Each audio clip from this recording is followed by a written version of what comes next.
The hot African sun beat down on Dr. Jeho Kim's back as he crouched behind a small hill. Through his binoculars, he watched a clan of spotted hyenas tear into a dead zebra. Their powerful jaws crushed bones with loud cracks that echoed across the savanna. "Amazing," Jeho whispered as he wrote notes in his worn field journal. For 3 years, he had studied these misunderstood animals. People thought hyenas were just ugly scavengers, but Jeho knew better. They were smart hunters with the strongest bite force of any land mammal. Jeho focused on the clan's leader, a large female he called Queen. She was bigger than the others, with a scar across her face that made her look even fiercer.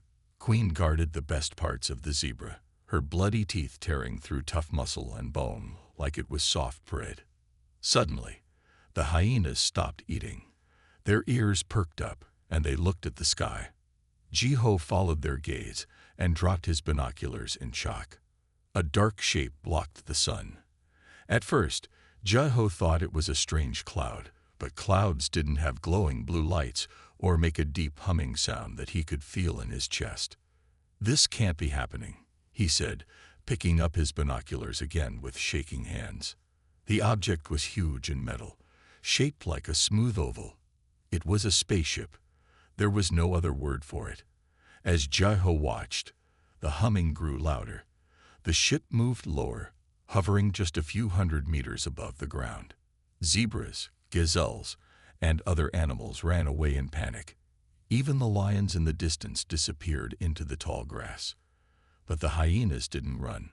Queen stood her ground, staring at the ship. The other hyenas gathered behind her, making their famous laughing sounds that weren't really laughs at all, but warnings. A bright light shot down from the ship, forming a circle on the ground about 50 meters from Jeho's hiding spot. 3 tall figures appeared in the light. As the light faded, Jeho could see them clearly. They were not human. Their skin was blue-gray, and they stood at least 7 feet tall. They had 2 arms and 2 legs like humans, but their heads were larger, with no hair and large, all-black eyes. They wore silver suits that seemed to shine in the sunlight. One of the aliens held up a small device that made a soft, buzzing sound. Nearby, a herd of impala that had been running stopped, became calm, and started grazing as if nothing strange was happening. Jeho stayed hidden, his heart pounding in his chest. Should he run? Hide? Try to talk to them? Before he could decide, Queen made the choice for him. The hyena leader took several steps toward the aliens, her teeth bared. The tallest alien pointed the device at Queen. Nothing happened. The hyena kept moving forward, low to the ground, ready to attack. The other hyenas followed her lead.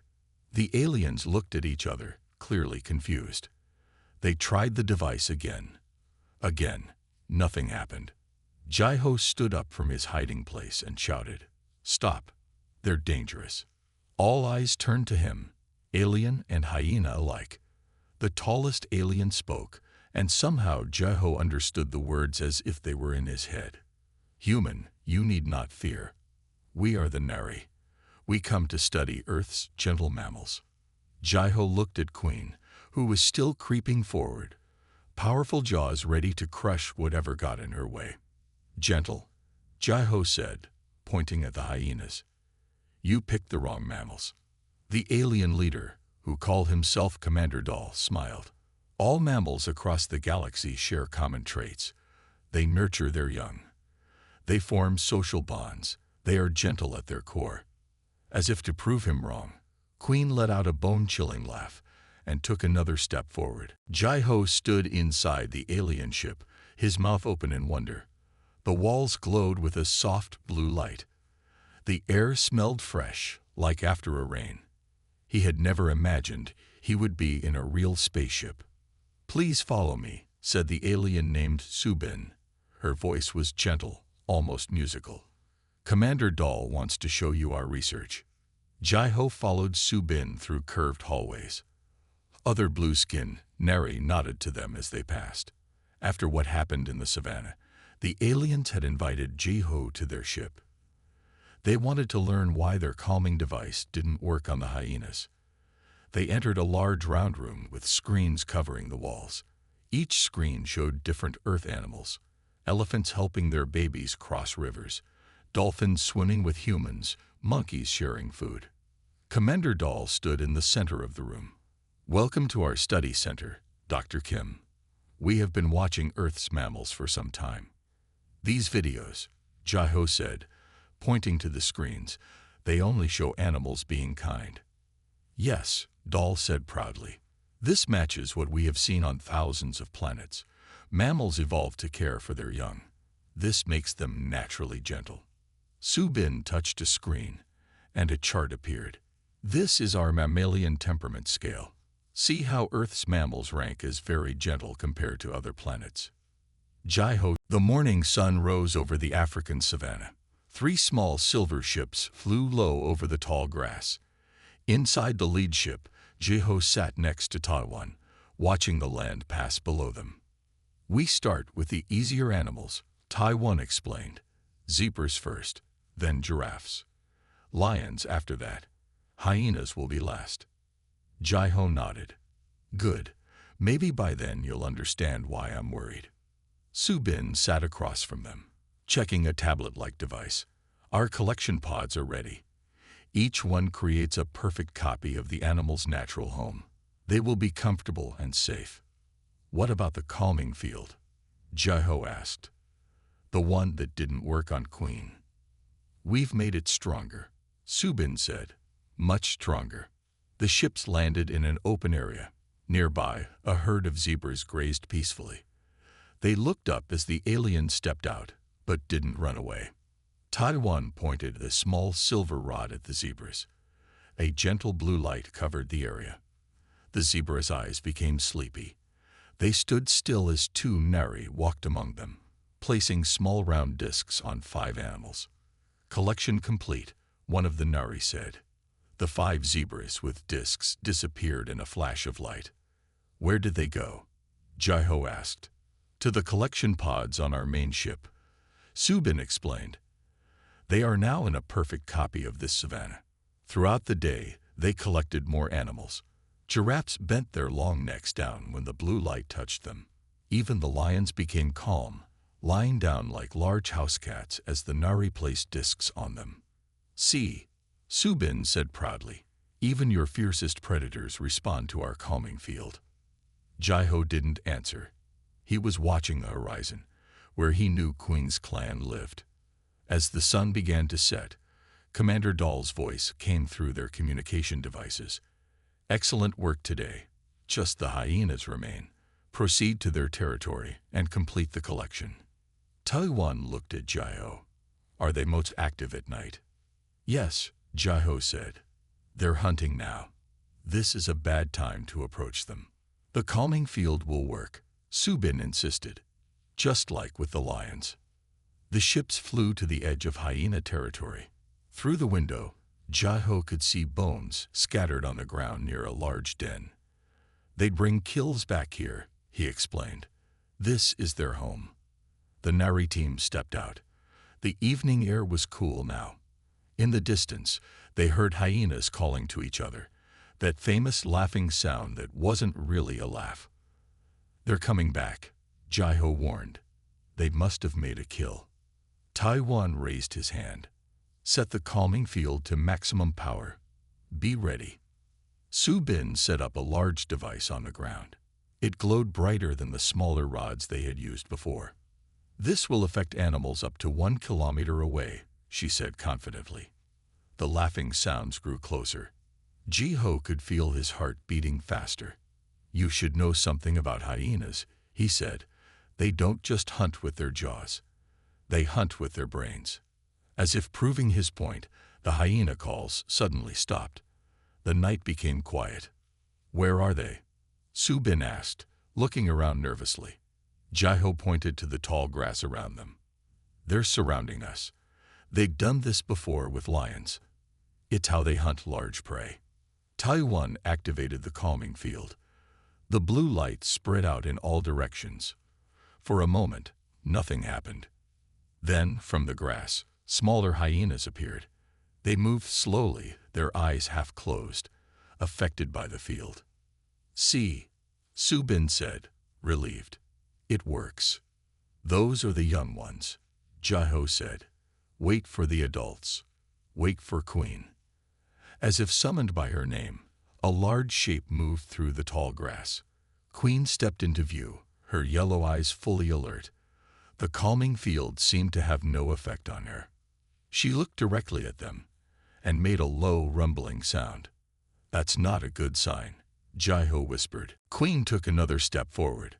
Her powerful muscles tensed under her spotted fur. Behind her, more adult hyenas appeared from the tall grass. Unlike the younger ones, they showed no signs of sleepiness from the calming field. "Increase the power," Ta-1 ordered. Subin turned a dial on the device. The blue light grew brighter, pulsing with energy. The younger hyenas lay down, but Queen and the other adults only slowed a little. "This isn't normal," Subin said, her voice shaking. "Every mammal we've ever encountered responds to the field." Jiho backed away slowly. "I told you, hyenas are different." Commander Dahl's voice came through their devices. "What's happening down there? Why is the collection taking so long?" "The calming field isn't fully effective," Ta-1 reported. "Some of the hyenas remain active." "Impossible," Dahl replied. "Increase to emergency levels." Subin hesitated. "That's never been tested on." "Do it now," Dahl ordered. Subin pressed a red button on the device. The blue light became almost blinding. A high-pitched sound filled the air. Jiho covered his ears, feeling dizzy. The adult hyenas finally showed signs of the field's effect. They swayed on their feet, their eyes starting to close. Even Queen seemed to struggle to stay alert. "It's working," Subin said with relief. "Prepare the collection discs." Two junior officers moved forward with the small silver discs. They approached the hyenas carefully, even though the animals now appeared drowsy. Jiho noticed something wrong. Queen's eyes weren't closing completely. They were narrowed, watching the approaching officers. Her body seemed relaxed, but her muscles were still tight. "Wait," Jiho shouted. "She's faking." Too late. As the first officer bent down to place a disc on a smaller hyena, Queen exploded into action. She leaped forward with incredible speed, jaws open wide. The officer screamed as Queen's teeth clamped onto his arm. The protective suit he wore, designed to withstand lion claws, tore like paper under the pressure of Queen's jaws. The second officer rushed to help, pointing a defensive rod at Queen. Before he could activate it, two more adult hyenas attacked from behind. They knocked him down, their powerful jaws crushing the rod and then biting into his leg. "Fall back," Ta-1 shouted. He fired a weapon that sent pulses of energy toward the hyenas. The blasts pushed the animals back, but didn't stop them. Subin grabbed the fallen calming device. A hyena had bitten into it, and it was sparking dangerously. The field generator is damaged. Without the calming field, the younger hyenas were waking up. They joined the attack, surrounding the Nari team. Their famous laughing calls filled the night air. Ta-1 pulled the injured officers toward the ship. "Everyone retreat." Now. Jiho ran for the ship, looking back to see Queen standing on top of the broken calming device. She was destroying it methodically, biting through important parts, as if she knew exactly what she was doing. Inside the ship, the injured officers lay on the floor. Their wounds were serious, but not life-threatening. Subin looked pale as she helped them. "How?" she asked Jiho. "How did they resist the field? How did they know to target our equipment?" "Hyenas are smart," Jiho explained. "They solve problems. They learn, and Queen is the smartest of them all." The ship lifted off the ground. Through the window, Jiho could see Queen watching them leave. The other hyenas were gathering around her, waiting for instructions. Commander Dahl's face appeared on a screen. He looked shocked. "Return to the mothership immediately. Bring all data on these hyenas." Ta-1 nodded grimly. The human was right, Commander. These aren't the gentle mammals we expected. As their ship rose higher, Jiho took a last look at Queen. In the moonlight, her powerful jaws were still clearly visible, capable of crushing bones and alien technology alike.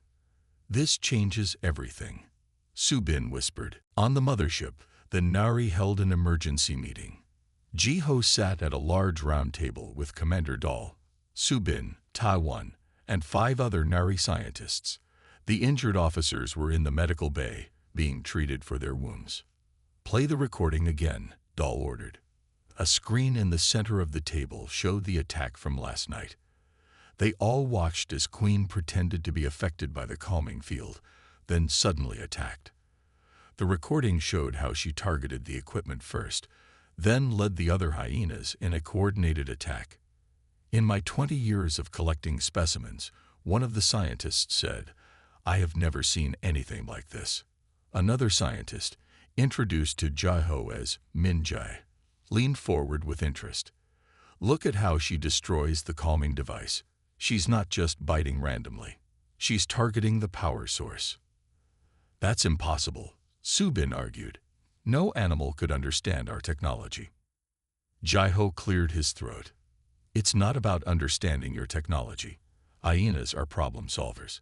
Queen saw that the device was affecting her clan, so she removed the threat. Commander Dahl rubbed his blue chin thoughtfully. "Tell us more about these hyenas, Dr. Kim. Why are they so different?" Jiho stood up and walked to the screen. Spotted hyenas have the strongest bite force of any land mammal for their size. They can crush bones that even lions can't break. Their jaws exert over 1,100 pounds of pressure per square inch. "That explains how they damaged our protective suits," Taiwan said, touching his own arm as if feeling phantom pain. "But it's not just their physical strength," Jiho continued. "Their social structure is complex, almost like primates. They learn from each other. They solve problems together. Queen is the clan matriarch. She's the leader because she's the smartest and strongest." Min Jae's eyes lit up with excitement. "This changes our approach completely. Instead of collecting specimens, we should study them in their natural habitat. These hyenas could be a major discovery for our research." Commander Dahl nodded slowly. "I agree. But we need new protocols. These animals are clearly more dangerous than we anticipated." "I have a theory," Min Jae said. "The calming field works by affecting certain brain pathways common in mammals. Perhaps hyena brains are structured differently." "That's possible," Jiho said. "Hyenas aren't like other predators. They're not cats or dogs. They're their own family." Subin, who had been quiet, finally spoke up. "I want to study Queen specifically. Her resistance to our technology was stronger than the others. What makes her special?" Jiho thought about all the times he had watched Queen lead her clan. "She's older and more experienced. She's survived longer in a harsh environment. Maybe that's why she's more adaptable." Taiwan stood up and walked to a different screen showing a map of the savannah. "If we're going to study them, we need new defenses. I suggest observation posts at these locations, outside their territory, but close enough for our sensors." "Good," Commander Dahl said. "Use our best cloaking technology. I don't want these hyenas to know we're watching them." Jiho almost laughed. "They'll know. Especially Queen. Hyenas have an excellent sense of smell and hearing." Min Jae looked excited rather than worried. "Perfect. That will allow us to test their awareness and intelligence." Commander Dahl stood, signaling the end of the meeting. "We begin tomorrow. Our mission has changed. We are no longer collecting specimens. We are studying what may be the most unique mammals we encountered in our survey of 57 planets." As everyone left the room, Subin walked beside Jiho. "I'm sorry I didn't believe you," she said quietly. Jiho smiled. "It's okay. Queen is pretty convincing in person. Or in hyena, I should say." Subin's face became serious again. "Do you think she knew exactly what she was doing when she attacked?" Jai-Ho remembered Queen's yellow eyes, so focused and intelligent. Yes, he said.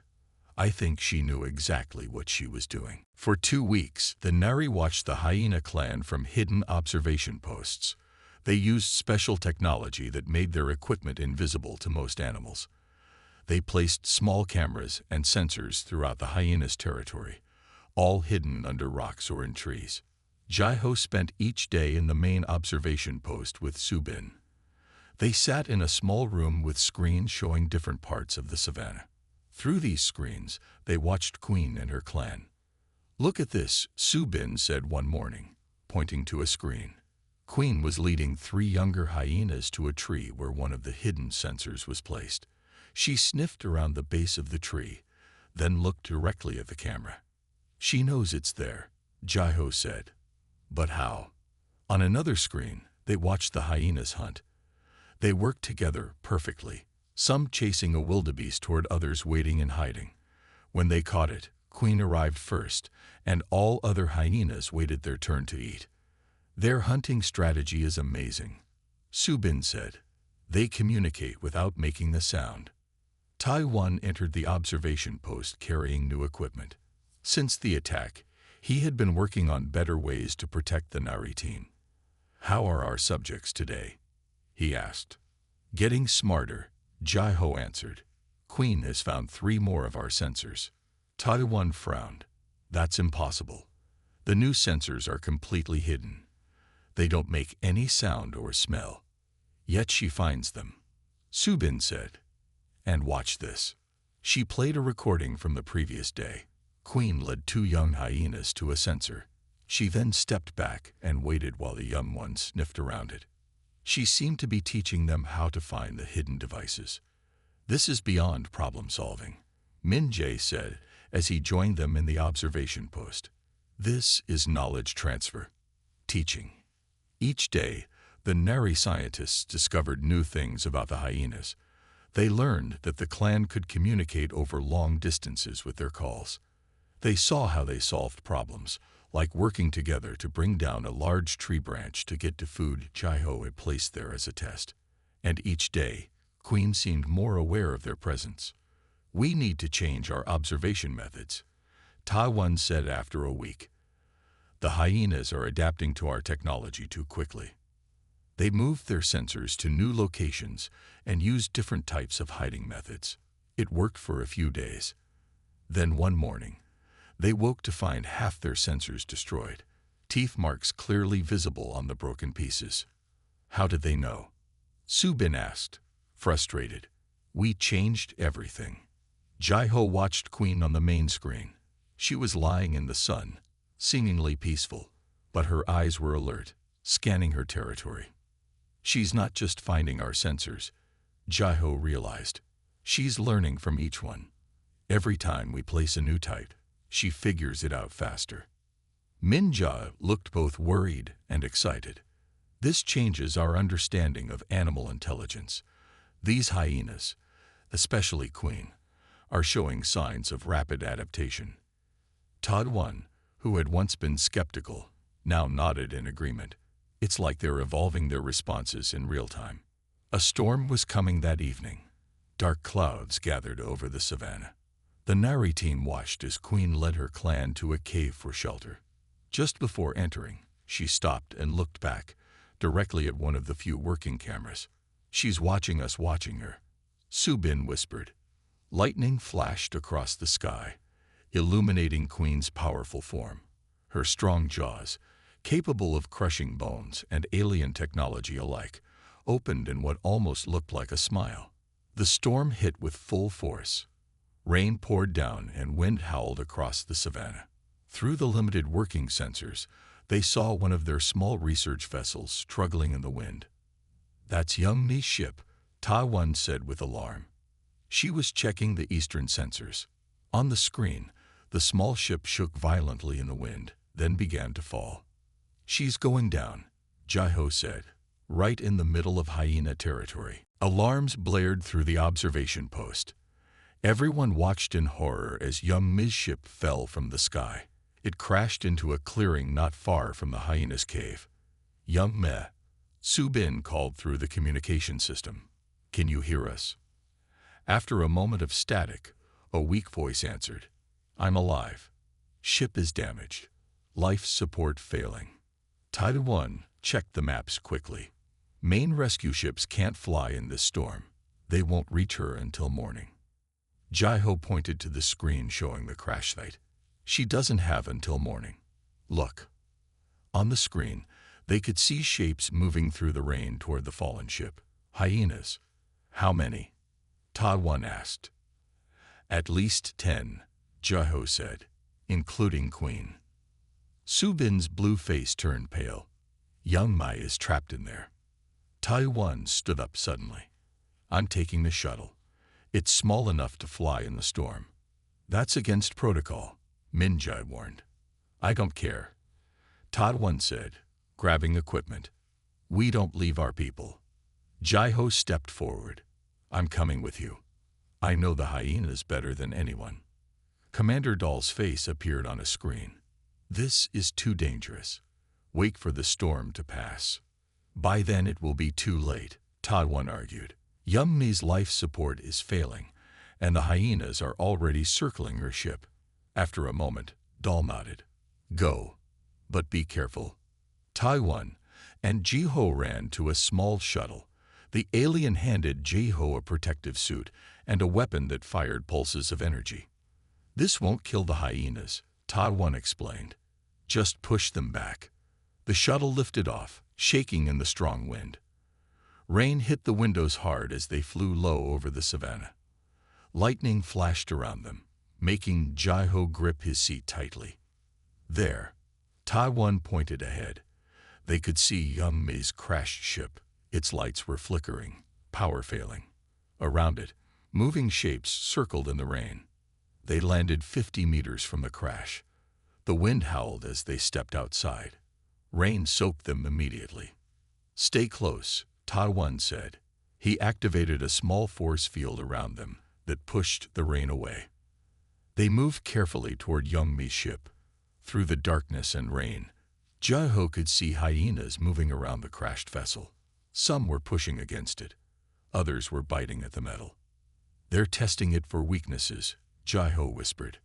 At the front of the group was Queen. She moved around the ship methodically, touching different parts with her nose, then biting at certain spots. "She's looking for a way in," Taiwan said. They got closer, trying to stay hidden behind tall grass. Suddenly, Queen stopped. She raised her head and sniffed the air. "She knows we're here," Jai-Ho warned. Queen turned toward them. Her yellow eyes seemed to glow in the darkness. She made a low call, and immediately the other hyenas stopped what they were doing. They spread out, moving to surround Jai-Ho and Taiwan.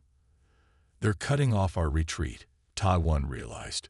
"These aren't just animals. They're using tactics."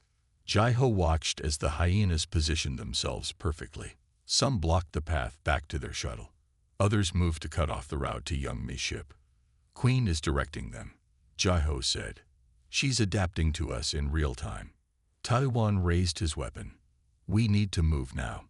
Make noise. Try to scare them." They shouted and fired energy pulses into the air. The hyenas backed away briefly, but then moved forward again. Queen didn't move at all. She watched them, her powerful jaws slightly open, showing teeth that could crush bones effortlessly. "The usual scare tactics won't work," Jai-Ho said. "We need to think of something else." Young Mei's voice came through their communication devices, weak and scared. "Hurry. Something is breaking through the hull." Taiwan looked at Jai-Ho, rain pouring down his blue face. "Ideas." Jai-Ho looked at Queen, who stared back with intelligence in her eyes. "Yes, but you won't like it. We need to give them something they want more than us," Jai-Ho said, rain dripping down his face. Taiwan looked confused. "What do you mean?" Jai-Ho pointed to their small shuttle. "Food. We have emergency rations in the shuttle. Meat packets." "You want to feed them?" Taiwan asked in disbelief. "Not just feed them. Distract them." Jai-Ho was already moving carefully toward the shuttle, staying inside their protective force field. Get the rations. I'll get young Mei. Taiwan hesitated, then nodded. They moved slowly, keeping their eyes on the hyenas. Queen watched them closely, but didn't attack.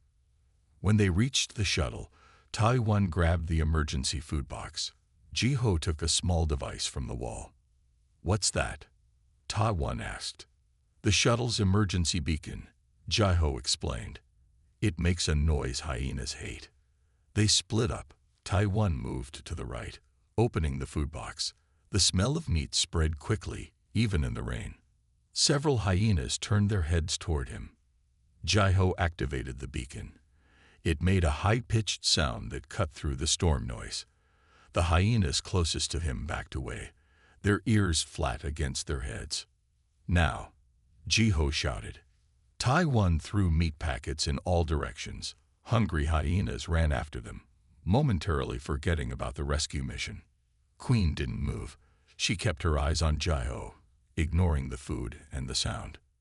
"She's too smart," Jiho muttered. Jiho ran toward Yummi's ship. Queen followed, keeping pace with him even through the heavy rain.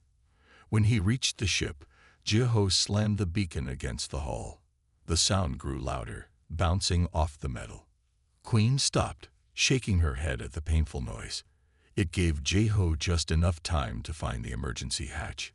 He pulled it open and climbed inside. Young Mei was slumped in her seat, her blue skin pale. The ship's interior was dark, life support systems failing. "Young Mei, wake up." Jiho shook her gently. "We need to move now." Her eyes fluttered open. "Jiho, how?" "No time to explain." He helped her stand. "Can you walk?" She nodded weakly.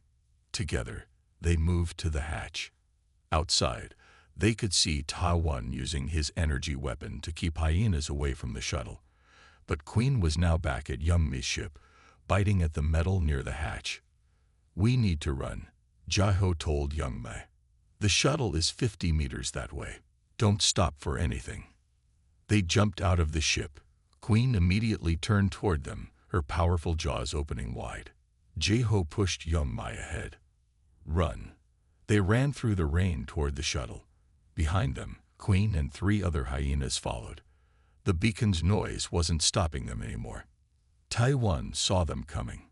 He fired his weapon at the hyenas, creating a path for Jiho and young Mei. They reached the shuttle just as Queen closed in. Taiwan slammed the door shut behind them. Queen's jaws clamped onto the edge, leaving deep dents in the metal. The shuttle's engines roared to life. They lifted off, shaking in the wind, but moving away from the hyenas. Below them, Queen stood in the rain, watching them escape. Back at the observation post, young Mei received medical treatment. Her injuries weren't serious, but she was weak from the failing life support. Commander Dahl called an emergency meeting. All the senior Nari scientists gathered around the table. "What happened today changes everything," Dahl said gravely. "These hyenas are not just animals. They show tactical thinking, problem-solving, and adaptation beyond anything we've seen." Min Jae nodded excitedly.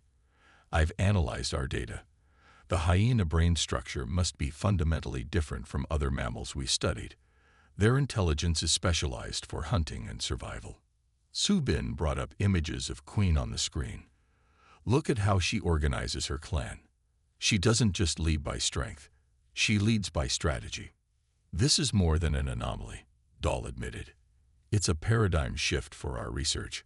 Earth's mammals don't follow the universal patterns we thought existed." Taiwan touched the bandage on his arm, where a hyena had bitten him during the rescue. "We've been arrogant. We assumed all mammals evolved the same way." "Earth is special," Jiho said simply. "Our predators evolved differently because of our planet's unique conditions." Commander Dahl stood up. "I'm officially classifying Earth as a predator-dominant anomaly in our galactic survey. All future research teams must use extreme caution here." The Nari scientists looked at each other, their understanding of the universe forever changed by a hyena that could crush bones in its jaws. 1 month later, Jiho stood on a small hill overlooking the savannah. The morning sun painted the grass golden. Beside him stood Su Bin, her blue skin glowing in the sunlight. "Are you sure this is safe?" she asked. Jai-ho smiled. "No, but it's the right thing to do." Below them, a team of Nari set up special cameras and sensors. These were different from the hidden ones they had used before. These were in plain sight, mounted on tall poles that wouldn't be easy for hyenas to knock down. "Open monitoring," Tadwan explained as he joined them on the hill. His arm was still bandaged from the rescue mission. "No more hiding. We observe them. They observe us." Commander Dahl's decision had been clear. The Nari would continue to study Earth's mammals, but with new respect and caution.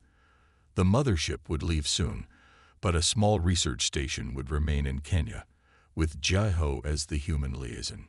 "I still can't believe how much our understanding has changed," Su Bin said. "We studied 57 planets before Earth. We thought we knew how mammals evolved." Jai-ho pointed to a distant shape moving through the tall grass. "There she is." Queen appeared on the horizon, leading her clan toward a recent kill. Even from this distance, they could see her powerful build and confident walk. The other hyenas followed her, spreading out in a hunting formation that they had practiced for generations. "Look how they move together," Tadwan said with respect in his voice, "like they share one mind." Through binoculars, Jai-ho watched Queen direct the clan around the carcass of the zebra. The younger hyenas waited their turn while older ones fed first. When one young male tried to push forward, Queen corrected him with a quick nip, not using her full jaw strength, but just enough to teach a lesson. "She's teaching them," Su Bin observed, "not just how to hunt, but how to behave in the clan." Min Jae approached with a datapad. "The new sensors are all working. We'll be able to observe them day and night without disturbing their territory." As the Nari team finished their work, Queen suddenly looked up from the kill. She stared directly at the hill where Jai-ho and the others stood. Even though they were far away, it felt like she was looking right at them. "She knows we're watching," Jai-ho said. "And she's letting us," Taiwan added. "For now." Later that day, as the sun began to set, Jai-ho and Su Bin walked back to the new research station. It was a small building designed to blend with the landscape. Inside, screens showed images from the new cameras. "Most of our team leaves tomorrow," Su Bin said. "The mothership is needed for surveys of other planets." Jai-ho nodded. "But you'll be back, right?" "Oh yes," Su Bin smiled. "Earth is now the most important planet in our survey, especially because of the hyenas." On the main screen, they could see Queen leading her clan back to their den for the night. The camera zoomed in as she stopped and looked back at the setting sun. Her powerful jaws, capable of crushing bones with ease, opened in what almost looked like a yawn. "What do you think makes her so special?" Su Bin asked. "Why is Queen different from other hyenas?" Jai-ho thought about all he had learned in his years of research and all he had seen in the past month. "It's not just her strength," he said finally. "It's how she uses it. Her jaw could crush your skull in seconds, but she chooses when to use that power. She leads by thinking, not just by being strong." Su Bin nodded slowly.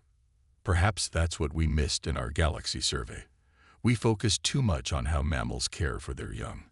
We didn't consider how predators need intelligence to survive." As darkness fell across the savannah, Queen's distinctive call echoed in the night. It wasn't the famous laughing sound hyenas were known for. It was deeper, more purposeful, a call that united her clan. "We came looking for gentle mammals," Jai-ho said, watching the night vision image of Queen settling with her clan. "Instead, we found intelligence in unexpected places." Su Bin touched his hand gently. "That's the true spirit of science, isn't it? Not finding what you expect, but learning from what you discover." In the darkness of the African night, two species from different worlds watched each other with new understanding and respect.